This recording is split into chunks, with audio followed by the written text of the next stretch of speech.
All right, YouTube, so here we go. So today I'm going to be actually putting these fittings on. Today I'm going to be, see my water hose there, I'm going to have two of them there, but I'm going to be preheating the water in my hot tub. Just did a fill up, actually had a repair done to it. So I'm, it's pretty cold out today. I think it's probably in the low 50s, but I'm going to be using the heater unit to actually preheat the water in my hot tub. So I got this rig up here. It's got the fittings for an actual garden hose, and I'm going to be running a real light fire, like nothing crazy. You cannot go crazy with the heat doing this because I'm using a little submersible pump to pump the water, so it doesn't move near as much. So important to note is that this fitting right here, you really want to have one of those or something like it, so I can loosen this one totally. That way I can spin this one off, because if you can imagine trying to spin this thing 360. So you get this one loose first, and then that way it's free, and then you can turn this one off.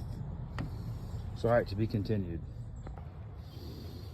Okay, so you want to have two different lengths. So there's the length of one, and the other one's like pretty long. So you want to put your short one on first. That way,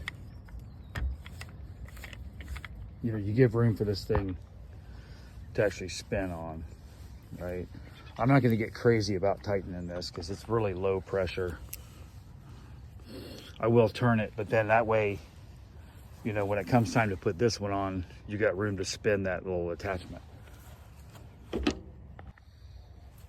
All right, so the top one's on now. So I got this one started. That way you can, turn it on. That way that the extension's not in your way.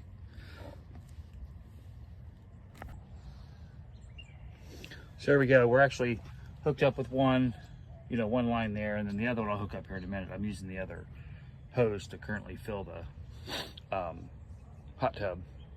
But you can see in and out. I mean, no big deal. Now these fittings, I got these at Lowe's, and it's not in the regular PVC section. It's in the like irrigation area where the sump pumps, and there's different types of irrigation. I want to say it was in area 50 in my town, but I just asked him because I could not find it in the regular PVC section. And it's like, I don't know, $2-3 for those fittings, and they're pretty handy, and I found other uses for them. And of course, these other lines, that's the ones that goes to the pool.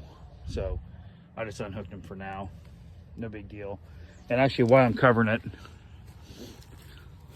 so these fittings that normally go on, for the regular pool pump, I got these spins. You can unhook them, and then you can unscrew the things. That way it's not a big old production to, unmount all this stuff.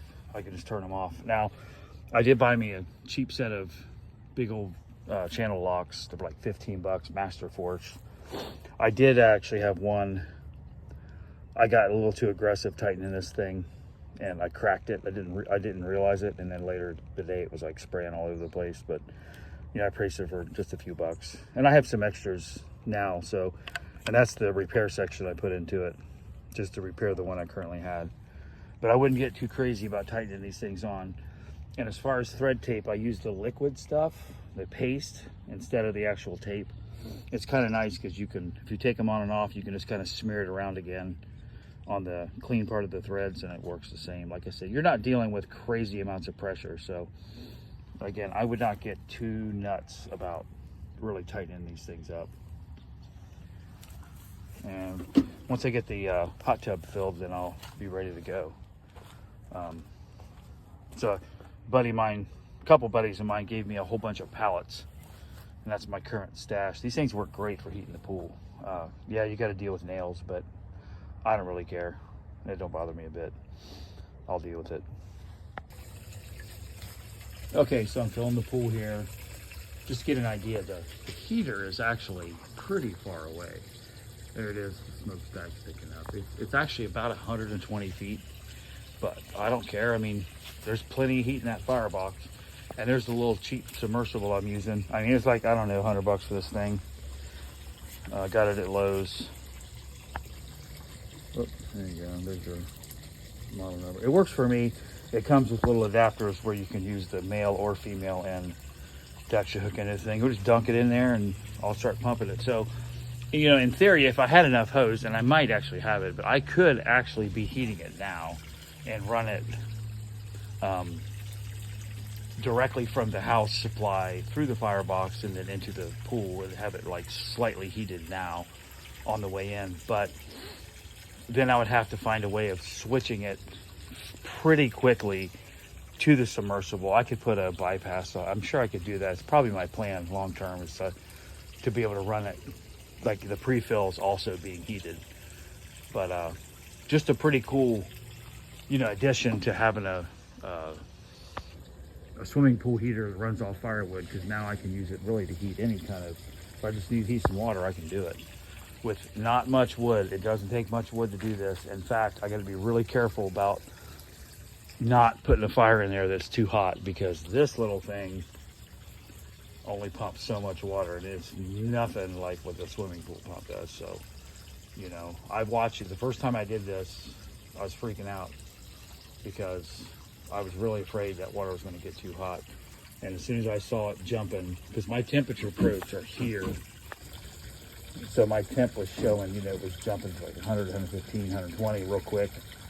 And that was freaking me out, because I know that if the temperature is here, then what is it all the way down there? You know what I mean? So I generally would try to keep it at like 102, 104.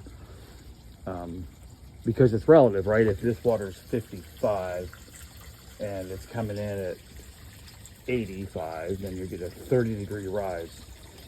So as you get closer to your operating temperature, which is more like 103 is what I like, 103, 104, you got to even have a smaller fire, because, you know, you're only trying to raise it maybe, you know, 10 degrees to get it there. But again, for people who might be interested in either trying this, or if they're considering buying one of those pool heaters, it's Warm Water Solutions. I got the model 200. You can see my other videos with it. Okay, so here's our start point. So there's my submersible running. And actually, the water's 67. What I just put in is 67. It's 64 because it's cooling off 3 degrees on the way from the burner all the way down, which you kind of expect that. A lot of this is kind of proof of concept, because I actually am considering burying some lines just so I can change the water more frequently and not have to worry about the cost of heating it. So we're gonna give it a shot. I'm gonna get ready to start the fire and get it going.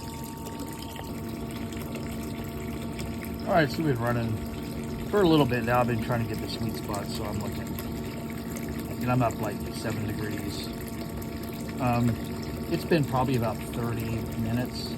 I'm gonna throw another throw another log on there, or some scrap wood that I have, kind of control the rate. So I'm gonna try to do this over like, I don't know, 3 hours or so to get it up to, you know, above 100 degrees, and then I'll turn it on. So I'm getting some variation in the temperature, which you expect. You know, you don't have near the volume of water going through that box, so you do have to be very careful with